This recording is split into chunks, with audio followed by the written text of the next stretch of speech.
जय मलानी चॅनलचा सर्व प्रेक्षकांना शैलेंद्र चौधरीचा नमस्कार. भाजपच्या ठिकठिकाणी आयोजित उपक्रमात पंतप्रधानांचा व्हिडिओ कॉन्फरन्सिंगचे थेट प्रक्षेपण.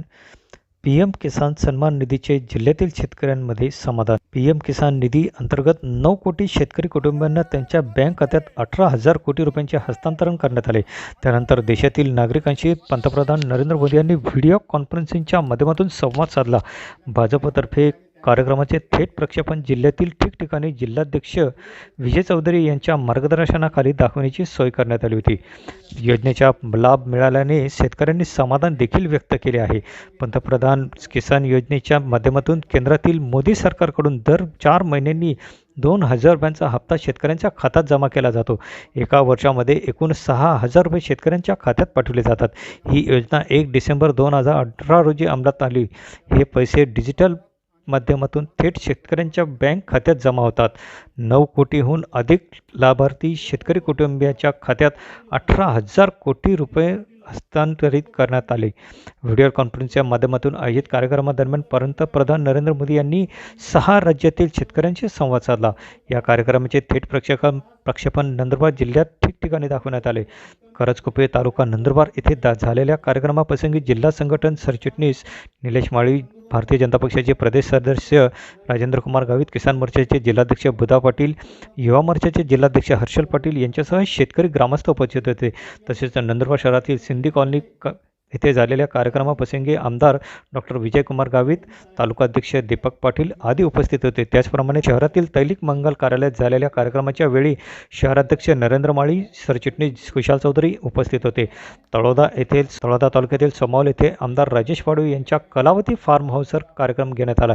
यावेळी तळोदा शहादा मतदारसंघाचे आमदार राजेश पाडवी यांच्यासह तळोदा नगरपालिकेचे नगराध्यक्ष अजय परदेशी, जिल्हा चिटणीस हेमलाल मगरे, तळोदा पंचायत समितीचे सभापती यशवंत ठाकरे, स्वीय सहाय्यक वीरसिंग पाडवी, जिल्हा उपाध्यक्ष सानुबाई वळवी, माजी तालुकाध्यक्ष यशवंत पाडवी, बळीराम पाडवी आदी उपस्थित होते. तळोदा तालुक्यात 5 ठिकाणी कार्यक्रमाचे आयोजन करण्यात आले होते. तर अक्कलकोवा येथील आदिवासी मोर्चाचे प्रदेश उपाध्यक्ष नागेश पाडवी, शहर अध्यक्ष उमेश पाडवी, तालुकाध्यक्ष विनोद कामे, जिल्हा परिषद सदस्य कपिल चौधरी यांच्यासह शेतकरी पदाधिकारी व कार्यकर्ते उपस्थित होते. नवापूर येथे विसरवाडी, खांडबारा, चिचपाडा येथे कार्यक्रम झाला. नवापूर शहरात झालेल्या कार्यक्रमाप्रसंगी डॉक्टर हिना गावित, तालुकाध्यक्ष भरत गावित यांच्यासह पक्षाचे पदाधिकारी, कार्यकर्ते, शेतकरी ग्रामस्थ उपस्थित होते. शहादा येथे 8 ठिकाणी कार्यक्रमाचे आयोजन करण्यात आले होते. यावेळी जिल्हाध्यक्ष मकरंद पाटील, किसान मोर्चाचे प्रदेश सदस्य डॉक्टर किशोर पाटील, शहराध्यक्ष विनोद जैन, तालुकाध्यक्ष शशिकांत पाटील, जितेंद्र जामदाडे आदी उपस्थित होते. यावेळी भाजप जिल्हाध्यक्ष विजय चौधरी यांनी आपले प्रास्ताविक मनोगत व्यक्त करताना सांगितले की काँग्रेसने कारखानदारांचे हित जोपासले. शेतकरी अनेक संकटाशी सामना करीत असताना पंतप्रधान नरेंद्र मोदी यांनी 2014 पासून शेतकरी हिताचे निर्णय घेतले. काँग्रेसच्या काळात शेतकऱ्यांच्या युरिया खत मिळत नव्हते. युरियाला निम कोटेड करण्याची मागणी शेतकऱ्यांनी केली होती, परंतु कारखानदारांशी असलेले साठे लोटल्यामुळे युरिया निम कोटेड झाला नाही. त्यामुळे खत शेतकऱ्यांच्या बांधावर न जाता कारखान्यात गेले. पंतप्रधान नरेंद्र मोदींनी युरिया निम कोटेड करण्याचा निर्णय घेतल्यानंतर थेट शेतकऱ्यांच्या बांधापर्यंत युरिया पोहोचले. शेतकरी विमा योजना, शेतकरी सन्मान योजना, माती परीक्षण, शेतकऱ्यांच्या धान्याला मोदी खरेदीमुळे हमीभाव मिळाला.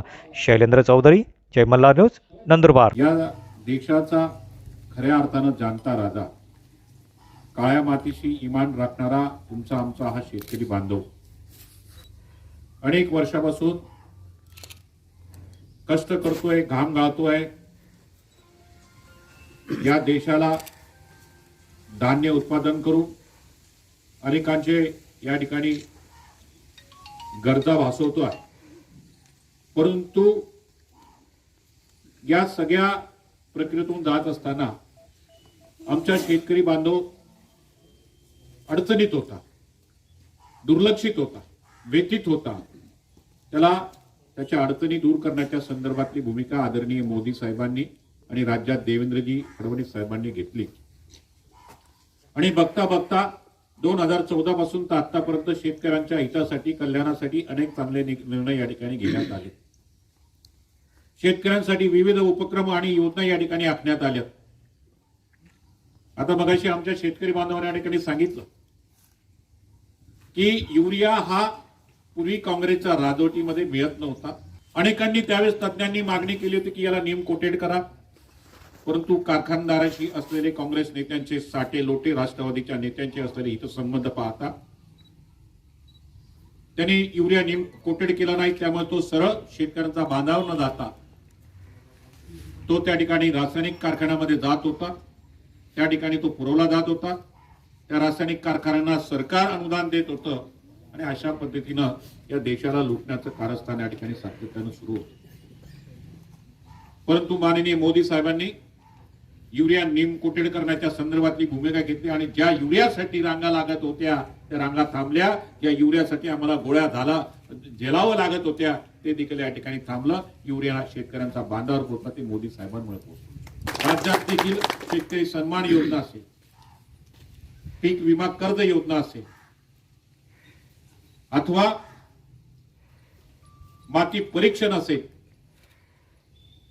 शेतकऱ्यांच्या संदर्भातला हमी भावाच्या संदर्भातला घेतलेला निर्णय असेल आणि अलीकडे माननीय मोदी साहेब सांगतीलच आपल्याला त्या ठिकाणी चालू होतंय की जे 3 बिल पारित केले. आता 3 बिल पारित हे कसे केले? या बिलामध्ये अनेक तज्ञांनी, अनेक विचारवंतांनी, अनेक कृषी विषयक असलेले सायंटिस्ट असतील, विविध कृषी संघटना असतील, म्हणजे त्यावेळी ते शरद पवार यांनी सुद्धा सांगितलं होतं की हे बिल शेतकऱ्यांच्या हिताचे मंजूर झाले पाहिजे. त्यांनी तसं राज्यांना पत्र सुद्धा दिलं होतं आणि आज ते त्या बिलाला विरोध करतात. का? की माननीय मोदी साहेब या अशा संदर्भातल्या बिल जर पारित झालेत, शेतकरी राजा हा पूर्ण भाजपच्या आणि मोदी साहेबांच्या पाठीशी उभं राहील ही त्यांना भीती वाटते, म्हणून ते आज विरोध करतात. मित्रांनो, मला एक सांगा, तुमच्या कृषी उत्पन्न बाजार समितीमध्ये तुम्ही माल घेऊन जाता, त्या मालाला भाव मिळाला पाहिजे की नाही मिळाला पाहिजे? परंतु त्या ठिकाणी असलेले व्यापारी आणि दलालांचे साठे लोटे तो माल फक्त तुमच्या या कृषी उत्पन्न बाजार समितीच्या मर्यादित सीमेमध्ये विकला जातो. तुम्ही पूर्वीच्या पद्धतीप्रमाणे, म्हणजे तुम्हाला जर विकायचे असेल तर नंदुरबार शिवाय तुम्ही दुसऱ्या कृषी उत्पन्न बाजार समितीमध्ये विकत होता का? समजा दोंडाच्या कृषी उत्पन्न बाजार समितीमध्ये 300 रुपये भाव आहे आणि नंदुरबार कृषी उत्पन्न बाजार समितीमध्ये 250 रुपये भाव आहे, तर तुम्ही दोंडाच्याला जात होते का? परंतु नवीन नियमाप्रमाणे तुम्ही देशामध्ये कुठेही तुमच्या माल या ठिकाणी विक्री करू शकतात. कुठे तुम्ही जिथे तुम्हाला वाटलं पंजाबमध्ये, तुम्हाला वाटलं गुजरातमध्ये, तुम्हाला वाटलं दोंडाईचा, तुम्हाला वाटलं मुंबई, त्या कृषी उत्पन्न बाजार समितीमध्ये तुम्ही या ठिकाणी माल विकू शकता जिथे तुम्हाला जास्त भाव मिळेल. हे योग्य आहे का? योग्य आहे, मला सांगा. आणि अशा प्रकारचे चांगले निर्णय घेतला असताना दुर्दैवानं या ठिकाणी या लोकांनी विरोध करण्याच्या संदर्भातली भूमिका घेतली. काही देशद्रोही त्या ठिकाणी या विविध लोकांना हाताशी धरून आपल्या देशाच्या विरोधात एक चांगले काही निर्णय होत आहेत त्यांना विरोध करण्याचा या ठिकाणी पाप कर्म करीत आहे. ज्यांनी भारत के तुकडे होंगे अशा प्रकारच्या घोषणा दिल्यात ते देखील आंदोलनामध्ये त्या ठिकाणी उतरलेत. पण जेव्हा सातत्यानं माननीय कृषी मंत्री देशाचे श्रीमानजी तोमरजी यांच्याशी सातत्यानं चर्चा झाली, जसं जसं त्यांचं लक्षात आलं की हे निर्णय शेतकरी हिताचे निर्णय आहेत. अनेक शेतकरी संघटनेने जेव्हा 3 बिल पारित केले तेव्हा अनेक शेतकरी संघटनांनी या निर्णयाचं स्वागत केलं आणि जसं जसं लक्षात येतं तसं तसं गर्दी कमी होत चाललेली आहे. सुरुवातीला 1-1.5-2 लाख लोक आंदोलनात, पण जेव्हा त्यांचं लक्षात आलं अरे हे आपण चुकीचं करतोय, आता इनबिन तिथे 5,000 लोक आहेत. हर हर मोदी, हर हर मोदी, हर हर मोदी, हर हर मोदी. भारतीय जनता पार्टीचा जय हो. नरेंद्र मोदी साहेब जिंदाबाद. वाह वाह.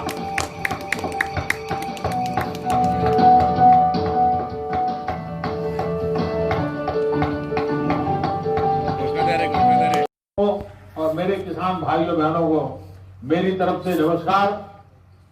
किसानों के जीवन में खुशी, ये हम सभी की खुशी बढ़ा देती.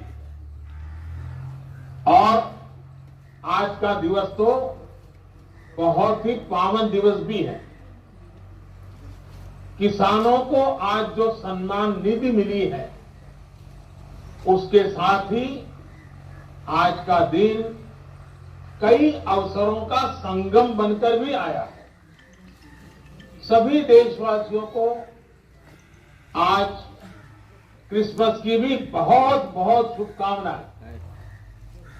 मेरी कामना है क्रिसमस का ये त्योहार विश्व में प्रेम, शांति और सद्भाव का प्रसार करे। साथियों, आज मोक्षदा एकादशी है, गीता जयंती है। आज ही भारत रत्न महामना मदन मोहन मालवीय जी की भी जयंती है। देश के महान कर्मयोगी, हमारे प्रेरणा पुरुष स्वर्गीय अटल बिहारी वाजपेयी जी की भी आज जन्म जयंती है। उनकी स्मृति में आज देश गुड गवर्नेंस डे भी मना रहा है। साथियों, अटल जी ने गीता के संदेशों के अनुरूप जीवन जीने का लगातार प्रयास किया।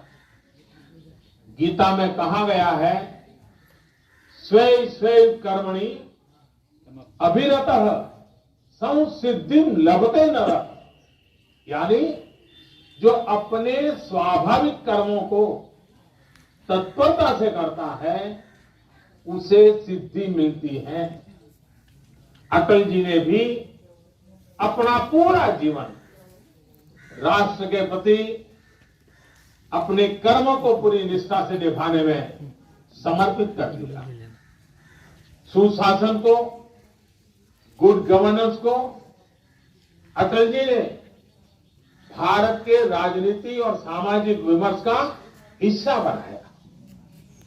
गांव और गरीब के विकास को अटल जी ने सर्वोच्च प्राथमिकता दी। प्रधानमंत्री ग्राम सड़क योजना हो या फिर स्वर्णिम चतुर्भुज योजना हो, अंत्योदय अन्न योजना हो या फिर सर्व शिक्षा अभियान हो, राष्ट्र जीवन में सार्थक बदलाव लाने वाले अनेक कदम अटल जी ने उठाए।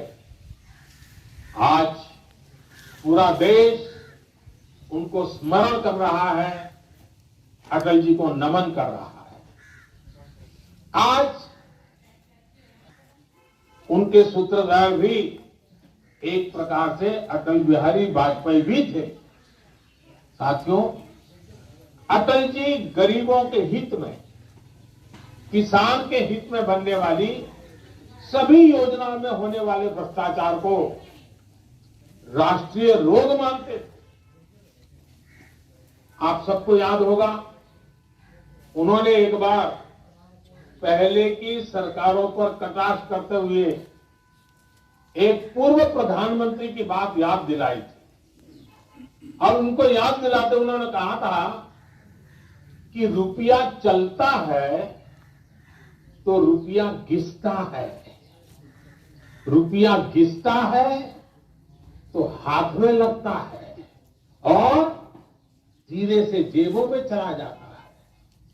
मुझे संतोष है कि आज न रुपया घिसता है और न ही किसी गलत हाथ में लगता है। दिल्ली से जिस गरीब के लिए रुपया निकलता है वो उसके बैंक खाते में सीधा पहुंचता है। अभी हमारे कृषि मंत्री नरेंद्र सिंह जी तोमर ने इसके विषय में विस्तार से हमारे सामने रखा है। पीएम किसान सम्मान निधि इसका ही एक उत्तम उदाहरण है। आज देश के 9 करोड़ से ज्यादा किसान परिवारों के बैंक खाते में सीधे एक कंप्यूटर की क्लिक से 18,000 करोड़ रुपए से भी ज्यादा रकम उनके किसानों के बैंक के खाते में जमा हो गए हैं। जब से ये योजना शुरू हुई है तब से 1,10,000 करोड़ रुपए से ज्यादा 1,10,000 करोड़ रुपए से ज्यादा किसानों के खाते में पहुंच चुके हैं। और यही तो गुड गवर्नेंस है, यही तो गुड गवर्नेंस टेक्नोलॉजी के द्वारा उपयोग किया गया है।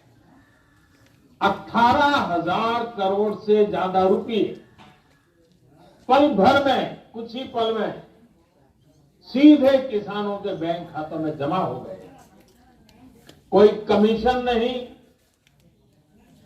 कोई कट नहीं, कोई हेरा फेरी नहीं, टेक्नोलॉजी का इस्तेमाल करते हुए पीएम किसान सम्मान योजना में ये सुनिश्चित किया गया है कि लीकेज न हो।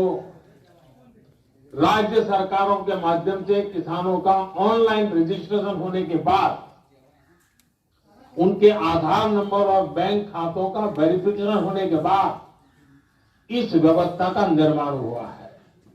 लेकिन मुझे आज इस बात का अफसोस भी है कि पूरे हिंदुस्तान के किसानों को इस योजना का लाभ मिल रहा है।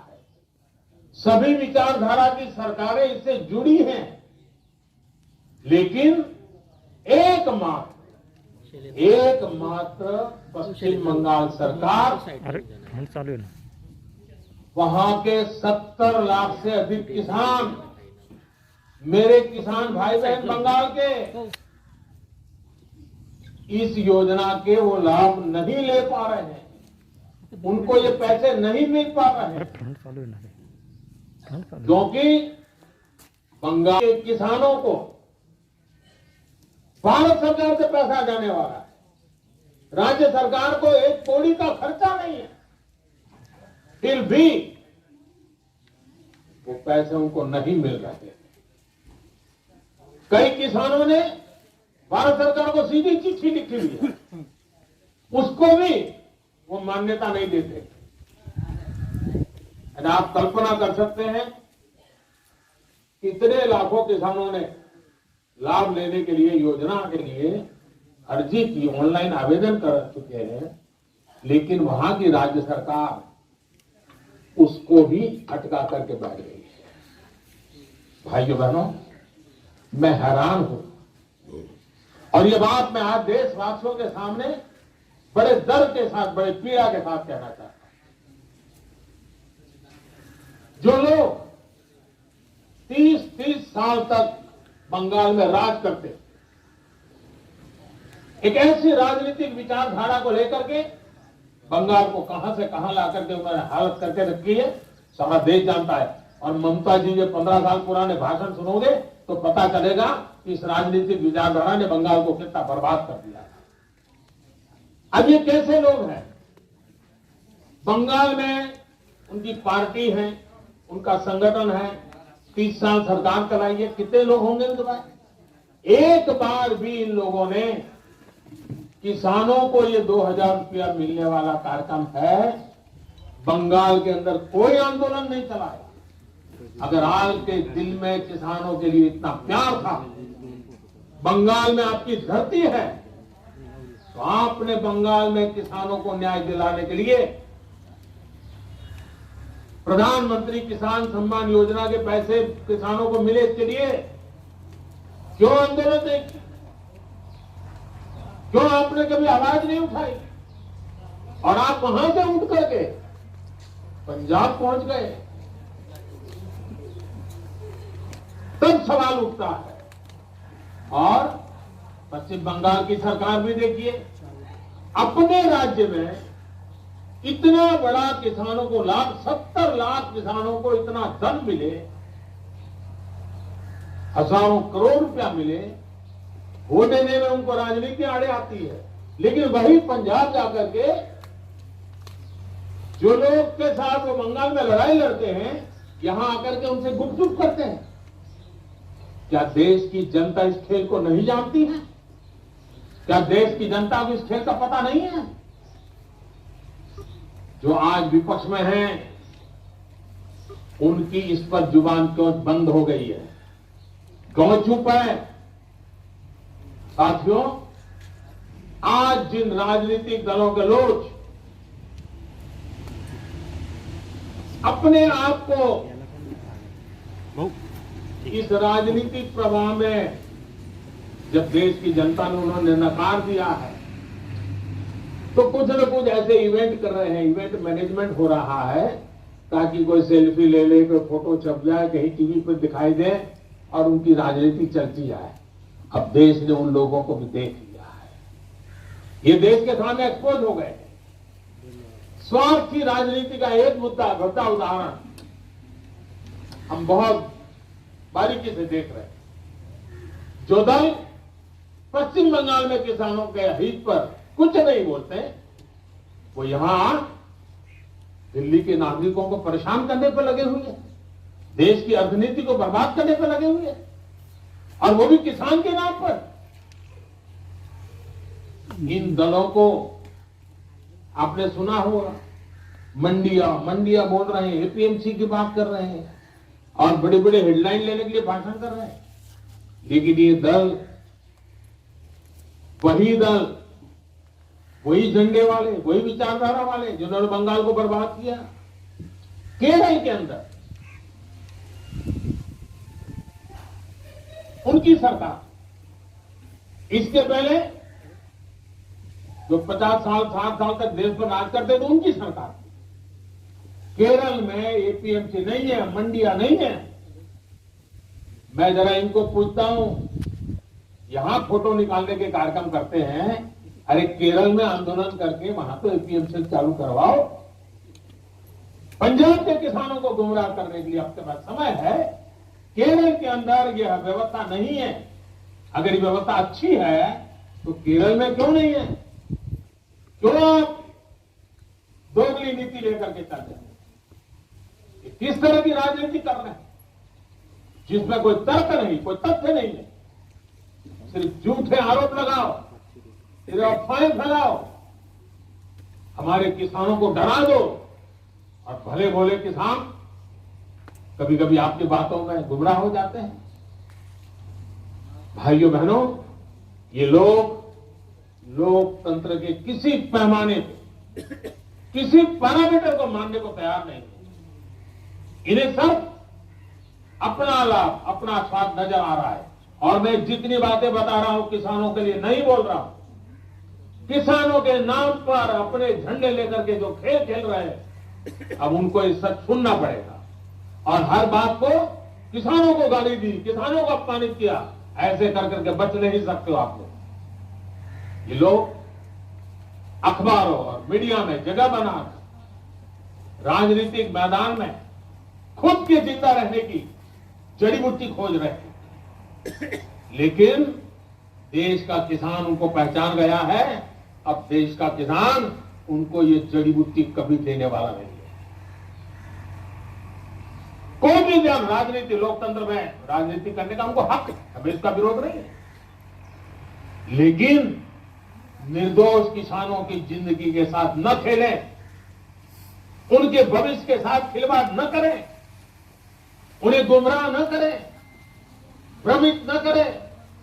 साथियों, ये वही लोग हैं जो बरसों तक सत्ता में रहे।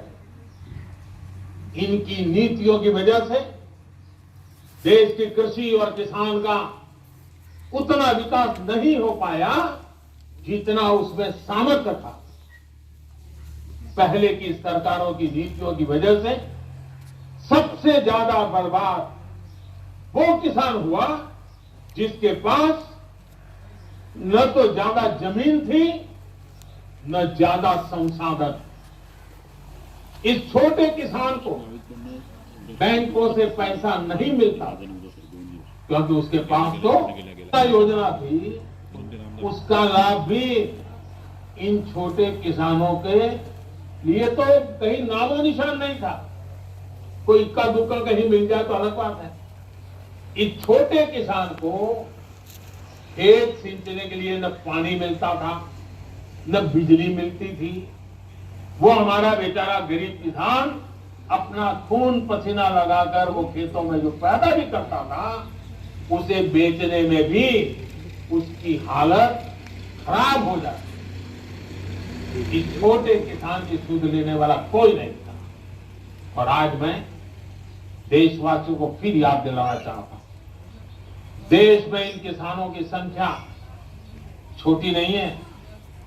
जिनके साथ यह अन्याय किया गया है ना, ये संख्या 80% से ज्यादा किसान इस देश में है। करीब करीब 10 करोड़ से भी ज्यादा, जो इतने वर्षों तक सत्ता में रहे। उन्होंने इन किसानों को अपने हाल पर छोड़ दिया। चुनाव होते रहे, सरकारें बनती रही, रिपोर्ट आती रही, आयोग बनते रहे, वादे करो भुला दो, करो भुला दो, यही सब हुआ। लेकिन किसान की स्थिति नहीं बढ़ी। नतीजा क्या हुआ? गरीब किसान और गरीब होता। क्या देश में इस स्थिति को बदलना आवश्यक नहीं था? मेरे किसान भाई और बहनों, 2014 में सरकार बनने के बाद हमारी सरकार ने नई अप्रोच के साथ काम करना शुरू किया। हमने देश के किसान की छोटी छोटी दिक्कतों और कृषि के आधुनिकीकरण, उसे भविष्य की जरूरतों के लिए तैयार करने, दोनों पर एक साथ ध्यान दिया। हम बहुत सुनते थे कि उस देश में खेती इतनी आधुनिक है, वहां का किसान इतना समृद्ध है। कभी इजराइल का उदाहरण सुनते रहते थे। हमने दुनिया भर में कृषि क्षेत्र में क्या क्रांति आई है, क्या बदलाव आए हैं, क्या नए इनिशिएटिव आए हैं, क्या अर्थव्यवस्था के साथ कैसे जोड़ा है, सारी चीजों का गहन अध्ययन किया। इसके बाद हमने अपने अलग अलग लक्ष्य बनाए और सभी पर एक साथ काम शुरू किया। पर होने वाला खर्च, इनपुट कॉस्ट, ये कम हो, उसका खर्चा कम हो। सॉइल हेल्थ कार्ड, यूरिया की नीम कोटिंग, लाखों की संख्या में सोलर पंप, ये सारी योजनाएं उनका इनपुट कॉस्ट कम करने के लिए एक के बाद एक उठाई। हमारी सरकार ने प्रयास किया कि किसान के पास एक बेहतर फसल बीमा कवच हो। आज देश के करोड़ों किसानों को पीएम फसल बीमा योजना का लाभ हो रहा है। और मेरे प्यारे किसान भाइयों बहनों, अभी जब मैं किसान भाइयों से बात कर रहा था तो मुझे हमारे महाराष्ट्र लातूर के गणेश जी ने बताया कि 2,500 रुपया उन्होंने दिया और 54,000 रुपया करीब करीब मिला।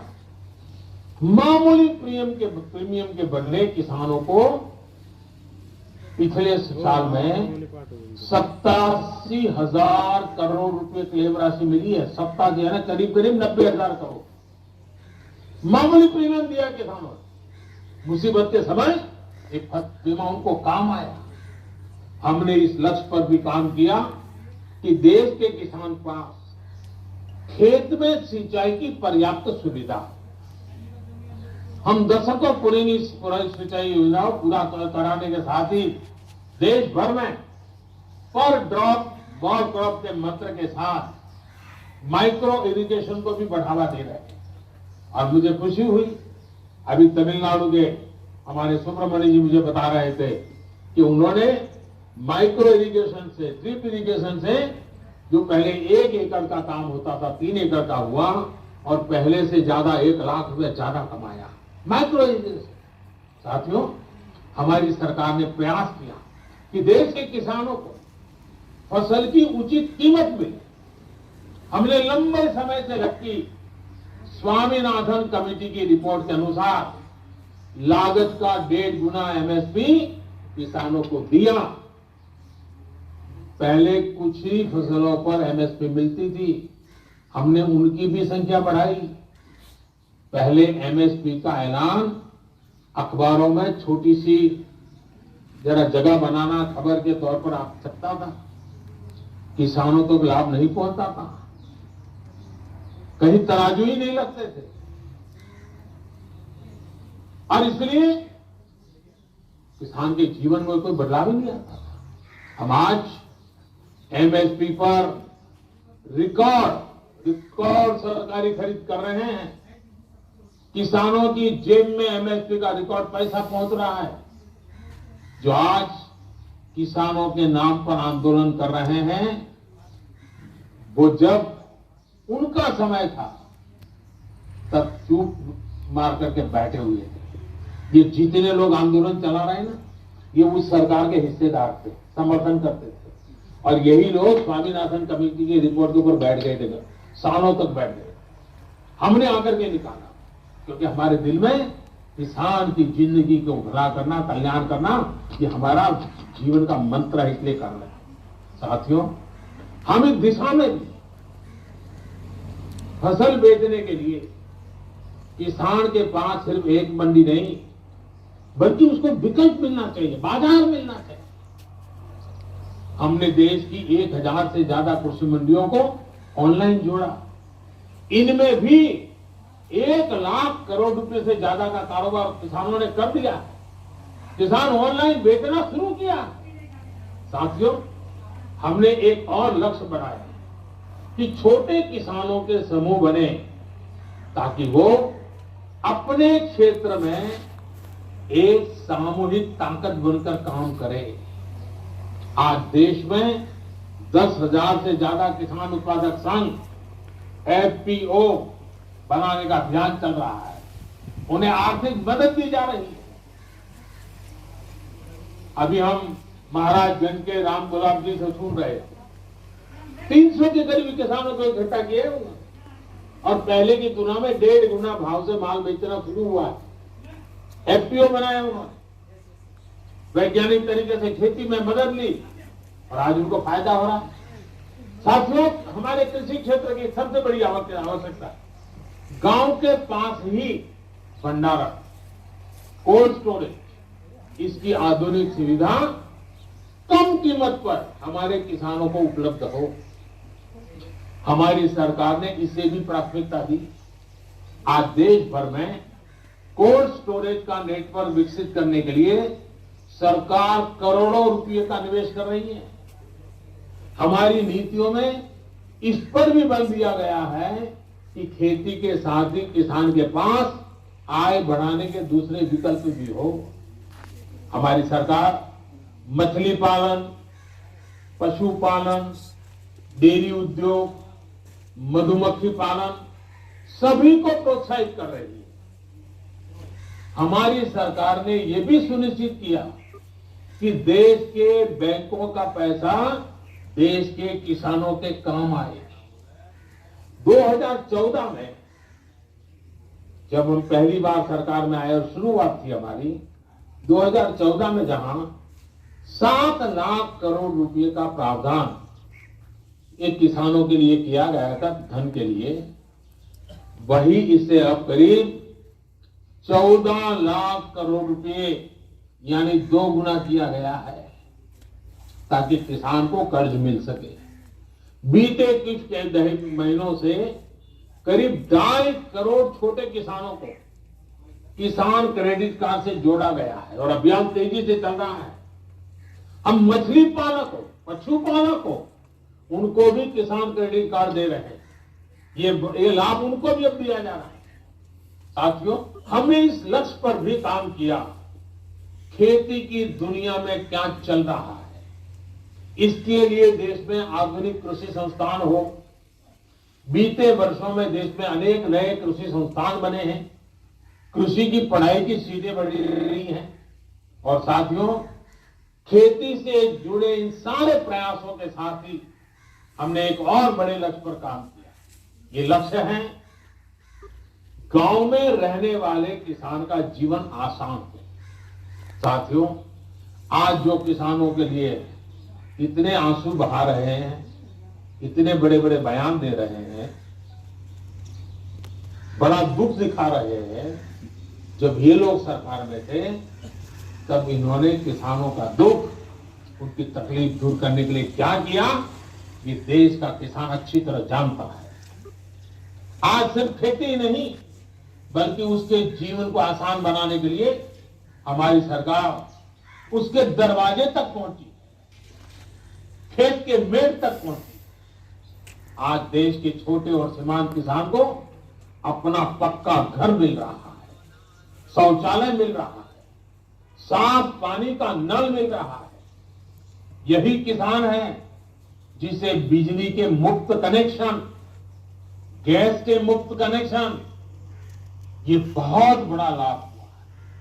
हर साल आयुष्मान भारत योजना के तहत 5 लाख रुपए तक के मुफ्त इलाज की सुविधा ने आज मेरे छोटे किसान के जीवन की बहुत बड़ी चिंता कम की है। 90 पैसे प्रतिदिन, यानी एक चाय से भी कम कीमत, 90 पैसे प्रतिदिन और ₹1 महीना के प्रीमियम पर बीमा। ये मेरे किसानों के जीवन में बहुत बड़ी ताकत है। 60 वर्ष की आयु के बाद ₹3000 मासिक पेंशन, ये सुरक्षा कवच भी आज किसान के पास है। साथियों, आजकल कुछ लोग किसान की जमीन की चिंता करने का दिखावा कर रहे हैं। किसानों की जमीन हड़पने में कैसे कैसे लोगों के नाम अखबारों में चमकते रहे हैं, हम जानते हैं।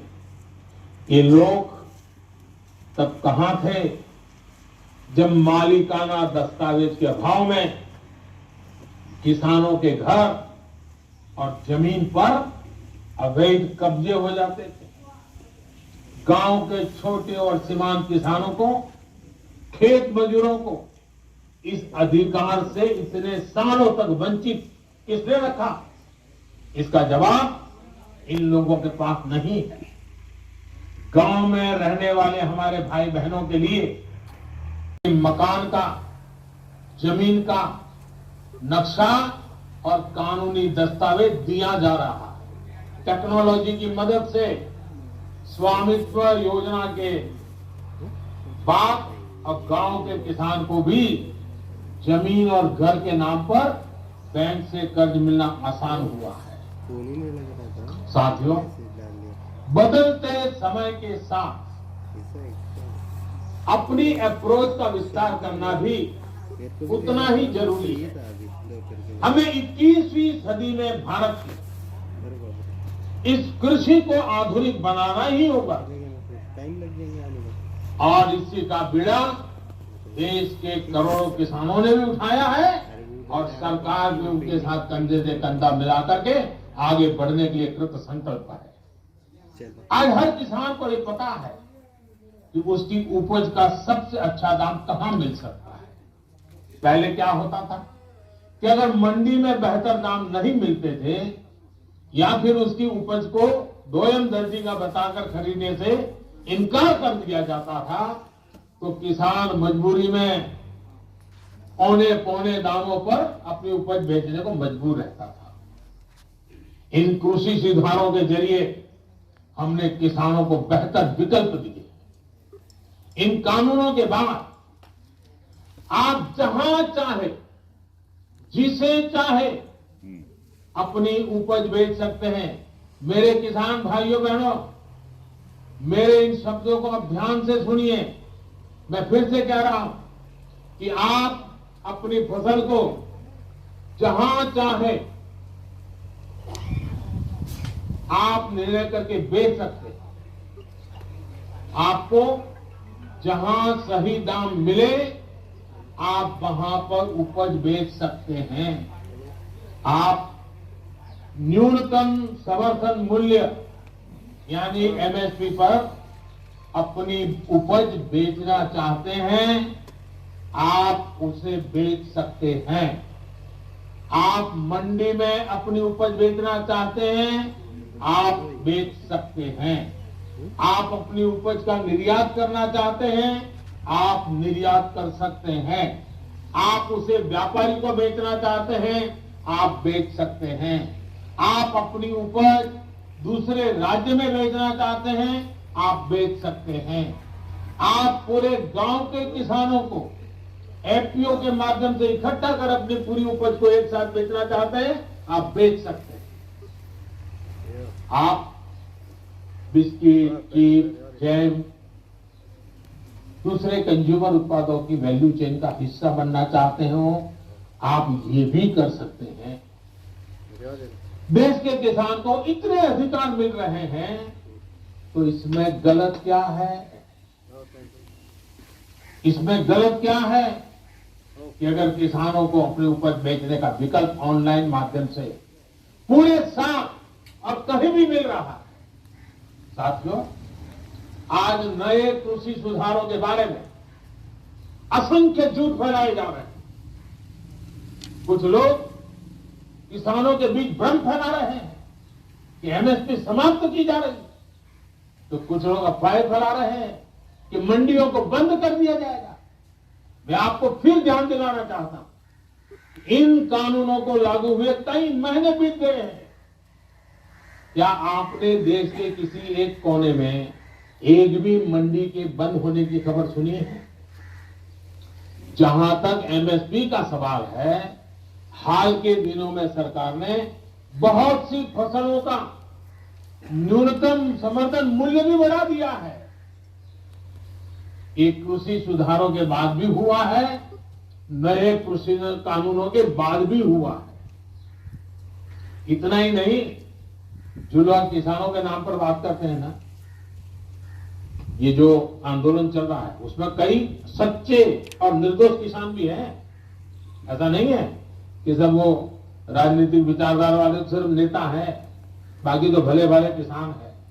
उनको जाकर के सीक्रेटली पूछोगे कि भाई आपकी कितनी जमीन है, क्या पैदा करते हो, इस बार बेचा कि नहीं बेचा, तो वो भी बताएगा हाँ वो एमएसपी में बेच के क्या है। और जब एमएसपी में भी खरीदी चल रही थी ना, तब वो आंदोलन को उन्होंने ठंडा कर दिया था, क्योंकि उनको मालूम था कि अभी जरा किसान मंडी में जाके के माल बेच रहा है। वो सब बिक्री हो गई, काम हो गया, फिर उन्होंने आंदोलन शुरू किया। साथियों, वास्तविकता तो ये है कि बढ़े हुए न्यूनतम समर्थन मूल्य एमएसपी पर सरकार ने किसानों की उपज की रिकॉर्ड स्तर पर खरीदी की, और वो भी नए कानून बनने के बाद। और एक अहम बात, इन कृषि सुधारों से सरकार ने अपनी जिम्मेदारियां बढ़ाई है। उदाहरण के तौर पर एग्रीमेंट फार्मिंग की बात भी ले लीजिए। कुछ राज्यों में ये कानून, ये प्रावधान कई सालों से हैं, पंजाब में भी है। वहां तो प्राइवेट कंपनियां एग्रीमेंट करके खेती कर रही है। क्या आप जानते हैं, पहले के कानूनों में समझौता तोड़ने पर किसानों पर पेनल्टी लगती थी। मेरे किसान भाइयों को भी ये किसी ने समझाया नहीं होगा, लेकिन हमारी सरकार ने ये सुधार किया और ये सुनिश्चित किया कि मेरे किसान भाइयों पर पेनल्टी या किसी तरह का जुर्माना नहीं लगेगा।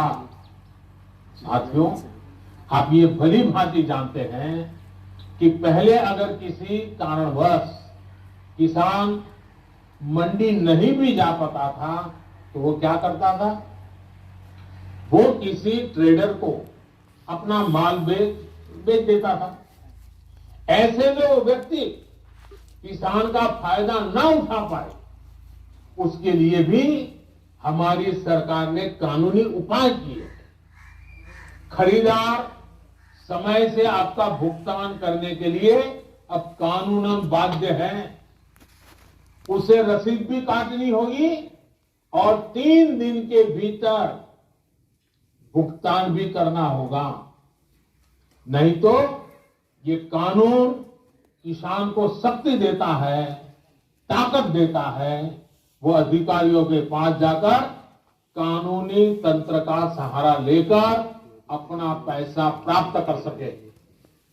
ये सारी चीजें हो चुकी हैं, हो रही है। खबरें आ रही हैं कि कैसे एक एक करके हमारे देश के किसान भाई इन कानूनों का फायदा उठा रहे हैं। सरकार किसान के साथ हर कदम पर खड़ी है। किसान चाहे जिसे अपनी उपज बेचना चाहे, सरकार ने ऐसी व्यवस्था की है कि एक मजबूत कानून और लीगल सिस्टम किसानों के पक्ष में खड़ा रहे।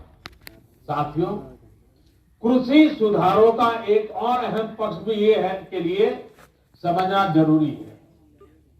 अब जब कोई किसान के साथ एग्रीमेंट करेगा तो वो ये भी चाहेगा कि उपज अच्छी से अच्छी हो। इसके लिए एग्रीमेंट करने वाला किसानों को अच्छे बीज, आधुनिक तकनीक, अत्याधुनिक उपकरण, विशेषज्ञता ये हासिल करने में मदद करेगा ही करेगा, क्योंकि उसको तो उसे रोजी रोटी उसमें है। अच्छी उपज के लिए सुविधाएं किसानों के दरवाजे पर उपलब्ध करवाएगा। एग्रीमेंट करने वाला व्यक्ति बाजार की ट्रेंड से पूरी तरह वाकिफ रहेगा और इसी के अनुरूप हमारे किसानों को बाजार की मांग के हिसाब से काम करने में मदद करेगा। अब आपको मैं एक और स्थिति बताता हूं। अगर किसी वजह से, किसी परेशानी की वजह से किसान की उपज अच्छी नहीं होती या फिर बर्बाद हो जाती है, तो भी ये याद रखिए, तो भी जिसने एग्रीमेंट किया है उसको, किसान को उपज का जो दाम निर्धारित हुआ था वो उसको देना ही पड़ेगा। एग्रीमेंट करने वाला अपने एग्रीमेंट को अपनी मर्जी से खत्म नहीं कर सकता है, लेकिन दूसरी तरफ अगर किसान एग्रीमेंट को किसी भी वजह से खत्म करना चाहता है तो किसान कर सकता है, सामने वाला नहीं कर सकता। क्या ये स्थिति किसानों के लिए फायदेमंद है कि नहीं है? फायदेमंद है। सबसे ज्यादा एश्योरेंस किसान को है कि नहीं है? किसान को फायदा होने वाली गारंटी इसमें है कि नहीं है? एक और सवाल लोगों ने उछाल करके रखा हुआ, आपके मन में भी आता होगा। उपज अच्छी हुई, मार्केट बहुत शानदार हो गया, जो एग्रीमेंट में था उससे भी ज्यादा मुनाफा एग्रीमेंट वाले को मिल रहा है। अगर ऐसा होता है तो एग्रीमेंट का जितना पैसा है वो तो देना ही दिया है, लेकिन अगर ज्यादा मुनाफा हुआ है तो उसमें से कुछ बोनस भी किसान को देना पड़ेगा। इससे बड़ा किसान की रक्षा कौन कर सकता है? ऐसी स्थिति होने में किसान एग्रीमेंट में तय किए गए मूल्य के अलावा, जैसा मैंने कहा, बोनस का भी वो हकदार होगा। पहले क्या होता था, याद है ना? सारा रिस्क किसान का होता था और रिटर्न किसी और का होता था। अब नए कृषि कानूनों और सुधार के बाद स्थिति पूरी तरह किसानों के पक्ष में हो गई है। अब सारा रिस्क एग्रीमेंट करने वाले व्यक्ति या कंपनी का होगा और रिटर्न किसान का होगा। साथियों, देश के कई भागों में एग्रीमेंट फार्मिंग को पहले भी परखा गया है, उसे कसौटी पर कसा गया है। क्या आपको पता है कि दुनिया में आज सबसे ज्यादा दुग्ध उत्पादन, मिल्क प्रोडक्शन करने वाला देश कौन सा है? ये देश कोई और नहीं, हमारा हिंदुस्तान है। भारत माता की जय, भारत माता की जय। आज डेयरी सेक्टर में बहुत सी सहकारी और निजी कंपनियां किसानों से, दुग्ध उत्पादकों से दूध खरीदती है और उसे बाजार में बेचती है। ये मॉडल कितने वर्षों से चला रहा है। क्या आपने कभी सुना कि किसी एक कंपनी या सहकारी संस्था ने बाजार पर अपना कब्जा जमा लिया, अपना एकाधिकार कर लिया? क्या आप उन किसानों और उन दुग्ध उत्पादकों की सफलता से परिचित नहीं है जिन्हें डेयरी सेक्टर के इस काम से लाभ हुआ है? एक और सेक्टर है, यहां पर हमारा देश बहुत आगे है, वो है पोल्ट्री यानी मुर्गी पालन। आज भारत में सबसे ज्यादा अंडों का उत्पादन है। पूरे पोल्ट्री सेक्टर में बहुत सी बड़ी कंपनियां काम कर रही है, कुछ छोटी कंपनियां भी है, तो कुछ स्थानीय खरीदार भी इस व्यवसाय में जुड़े। इस सेक्टर से जुड़े लोग अपना प्रोडक्ट किसी को भी कहीं भी बेचने के लिए स्वतंत्र हैं। जहां भी उन्हें सबसे ज्यादा दाम मिलता है वो अंडे बेच सकते हैं। हम चाहते हैं कि हमारे किसानों को, कृषि सेक्टर को इसी तरह का विकास करने का अवसर मिले जैसा पोल्ट्री और डेयरी सेक्टर को मिला है। हमारे किसानों की सेवा में जब बहुत सी कंपनियां व्यवसाय के कई तरह के प्रतिस्पर्धी रहेंगे तो उन्हें अपनी उपज का ज्यादा दाम भी मिलेगा और बाजार तक उनकी बेहतर पहुंच भी संभव होगी। साथियों, नए कृषि सुधारों के जरिए भारतीय कृषि में नई टेक्नोलॉजी को भी प्रवेश मिलेगा। आधुनिक तकनीक के जरिए हमारे किसान अपनी उपज को बढ़ा सकेंगे, अपनी उपज को विविधता दे सकेंगे, अपनी उपज की बेहतर ढंग से पैकेजिंग कर सकेंगे, अपनी उपज में वैल्यू एडिशन कर सकेंगे। एक बार ऐसा हो गया तो हमारे किसानों की उपज की पूरी दुनिया में मांग होगी और ये मांग और लगातार बढ़ेगी। हमारे किसान सिर्फ उत्पादक नहीं बल्कि खुद निर्यातक बन सकेंगे। दुनिया में कोई भी अगर कृषि उत्पादों के जरिए बाजार में अपनी धाक जमाना चाहेगा तो उसे भारत आना पड़ेगा। अगर दुनिया में कहीं भी क्वालिटी और क्वांटिटी दोनों की जरूरत होगी तो उन्होंने भारत के किसानों के साथ साझेदारी करनी पड़ेगी। जब हमने दूसरे सेक्टर में इन्वेस्टमेंट और इनोवेशन बढ़ाया तो हमने आय बढ़ाने के साथ ही उस सेक्टर में ब्रांड इंडिया को भी स्थापित किया। अब समय आ गया है कि ब्रांड इंडिया दुनिया के कृषि बाजारों में भी खुद को उतनी ही प्रतिष्ठा के साथ स्थापित करे। साथियों, कुछ राजनीतिक दल जिन्हें देश की जनता ने लोकतांत्रिक तरीके से नकार दिया है, वो आज कुछ किसानों को गुमराह करके जो कुछ भी कर रहे हैं, उन सबको बार बार नम्रतापूर्वक सरकार की तरफ से अनेक प्रयासों के बावजूद भी किसी न किसी राजनीतिक कारण से, किसी ने बंधी राजनीतिक विचारधारा के कारण से ये चर्चा नहीं होने दे रहे।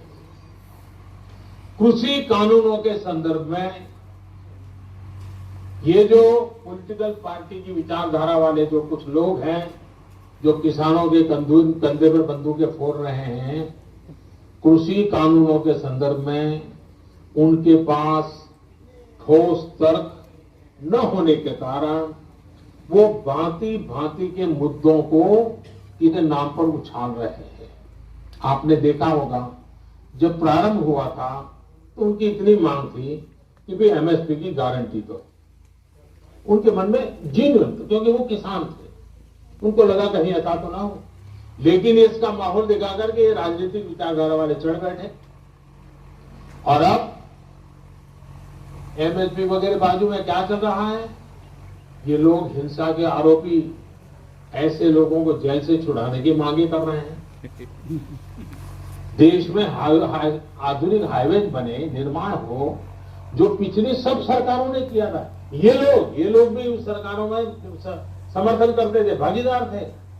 अब कहते हैं टोल टैक्स नहीं होगा, टोल खाली कर दो। भाई किसान का विषय छोड़ करके नई जगह पे क्यों जाना पड़ रहा है? जो नीतियां पहले के समय से चली आ रही, अब ये किसान आंदोलन की आड़ में उनका भी विरोध कर रहे हैं, टोल नाकों का विरोध कर रहे हैं। सब ऐसी परिस्थिति में भी देश भर के किसानों ने कृषि सुधारों का भरपूर समर्थन किया, भरपूर स्वागत किया।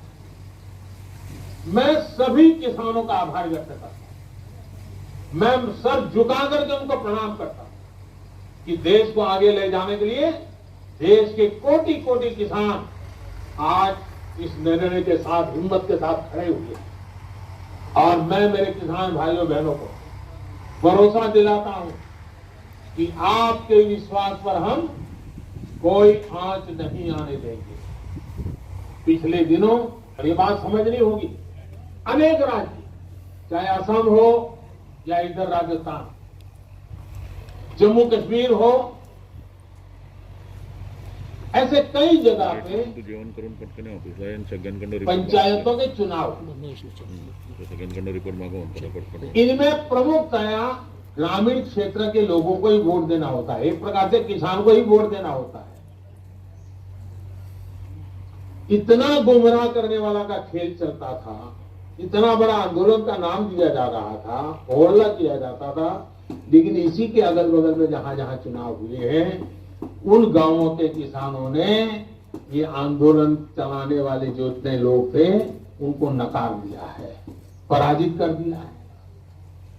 ये भी एक प्रकार से उन्होंने बैलेट बॉक्स के द्वारा ये नए कानूनों को खुला समर्थन किया है। साथियों, तर्क और तथ्य के आधार पर हर कसौटी पर हमारे ये निर्णय कसे जा सकते। उसमें कोई कमी है तो उसको इंगित करना चाहिए, लोकतंत्र है। हमें सब प्रकार का भगवान ने ज्ञान दिया ऐसा दावा हमारा नहीं है, लेकिन बात तो हो।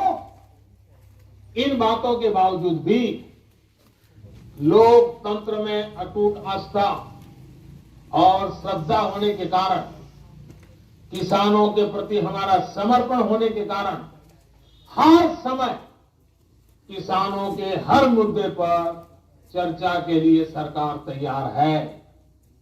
समाधान के लिए हम खुला मन लेकर के चल रहे हैं। कई दल ऐसे भी हैं जो इन्हीं कृषि सुधारकारों के पक्ष में रहे हैं। उनके लिखित बयान भी हमने देखे। वो आज अपनी कही बात से ही मुकर गए हैं, उनकी भाषा बदल गई है। वो राजनीतिक नेता जो किसानों को भ्रमित करने में जुटे हुए हैं, जिनकी लोकतंत्र में रत्ती भर भी श्रद्धा नहीं है, वो विश्वास ही नहीं करते डेमोक्रेसी में। दुनिया के कई देशों में उनका परिचय है लोगों को। ऐसे लोगों के जो भी उन्होंने कहा है पिछले, जिस प्रकार के अनल गढ़ आरोप लगाए हैं, जिस भाषा का प्रयोग किया की है, मैं बोल भी नहीं सकता। ये सब करने के बावजूद, उन सब चीजों को सहन करने के बाद भी,